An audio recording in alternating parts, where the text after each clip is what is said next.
We were laughing with friends at dinner when my wife smirked and said, "At least my action's bigger." Everyone laughed. I did. She said it like it was a joke. We were all sitting at the dining table with friends, wine glasses half full, laughter just bouncing off the walls. Someone teased us about getting married, about how people change over time. She leaned back in her chair, a little smirk on her face, and said it without a second of hesitation. At least my ex was bigger. The laughter around the table was instant. It was loud, it was uncomfortable. Someone choked on their drink. Someone else slapped the table like it was the funniest thing they'd ever heard. But I didn't laugh, I just looked at her. She was still smiling, soaking up the reaction, enjoying the attention. She didn't even glance at me, like my presence didn't even matter enough to consider. For a split second, I thought she'd realize what she'd just done. That she'd see my face and pull it back, apologize, tell everyone she was kidding. She didn't. She took a sip of her wine and added, "Relax, it's just a joke." That was the moment. Something inside of me just went quiet. I didn't argue. I didn't stand up. I didn't try to embarrass her back. I simply nodded, gave a faint smile, and said one sentence. "Good to know." The table slowly settled down. Someone changed the topic. The night continued. She laughed like nothing had happened. I went home with her. I slept next to her. I listened to her breathing in the dark, but I didn't touch her. Not that night. Not the next day. And not the day after that.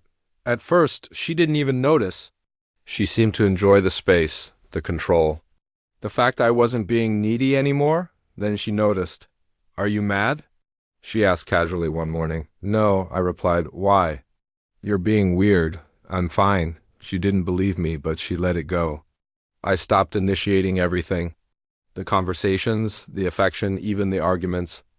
I became polite, distant, efficient. I started focusing on my work, hit the gym harder, and spent more time out of the house. She started checking her phone more often, watching me when she thought I wasn't looking. One night she just snapped. "What is your problem?" she demanded. "You've been cold for weeks." I looked at her calmly. "I'm just adjusting." "To what?" "To who I am in this marriage." She rolled her eyes. "You're still on that stupid joke?" "It wasn't stupid," I said, my voice completely even. "It was honest," she scoffed. "You're really insecure if that bothered you." I nodded. Maybe, or maybe I finally listened. That scared her. She tried to pull me back after that. It was subtle at first. Sitting a little closer, touching my arm, dressing differently around me, I didn't react. Then she tried frustration. "You're acting like a child," she said, "punishing me over nothing." "I'm not punishing you," I replied. "I'm learning." The truth came out the way it usually does, completely by accident. A notification lit up her phone while she was in the shower. It was from a name I didn't recognize. A message that didn't need any context. "Asterisk still thinking about what you said you miss." I locked the phone and placed it back exactly where it was. That night, I slept in the guest room.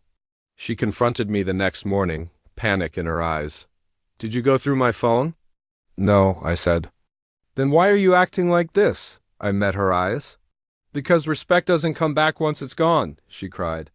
Said she was just joking, said it didn't mean anything. Sighed she chose me. And I believe she chose me, but in the way people choose convenience. The meeting with the lawyer was quiet, prepared, quick. She was shocked when I told her I wanted a divorce. "You're ending everything over a joke?" she asked, her voice trembling. "No," I said calmly. "I am ending it because you said it out loud and didn't care who it broke," she begged. She promised therapy. She promised change. I believed her. And I still left. The divorce wasn't dramatic. It rarely is when one person is already gone. Months later, I ran into her at a store. She looked smaller, less confident. She smiled awkwardly. "You look good,"